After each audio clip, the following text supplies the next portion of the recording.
Hello मैत्रिणींनो, आत्ताच्या recipes या यूट्यूब चॅनलवर मी आज तुमच्यासाठी घेऊन आलेली आहे आरोग्यदायी मराठमोळी पारंपरिक डिश भेंडीची भाजी आणि भाकरी. भेंडीची भाजी बनवण्यासाठी खूप सोपी आहे, पण आज ती आपण थोडीशी वेगळी बनवणार आहोत. जसं की त्यामध्ये मी आज कांदा घालणार आहे. तर एका कढईमध्ये थोडंसं तेल गरम झालं, मोहऱ्या जिरे तडतडल्या की त्यामध्ये एक बारीक चिरलेला कांदा घालून घ्या.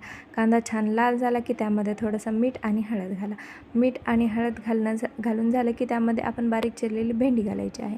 भेंडी ही 5 ते 7 मिनिट वाफेवर छान मऊ शिजवा. भेंडी ही कच्ची नाही राहिली पाहिजे, ह्या गोष्टीची काळजी घ्या. नंतर त्यामध्ये थोडीशी कोथिंबीर ॲड करा. त्यानंतर थोडीशी हळद आणि तिखट आपल्या आवडीनुसार घालू शकता आणि नंतर थोडंसं मीठ घाला.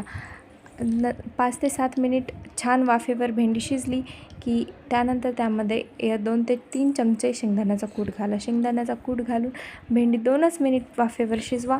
तयार आहे तुमची अतिशय सोपी आणि उत्तम भेंडीची भाजी. Thanks for watching.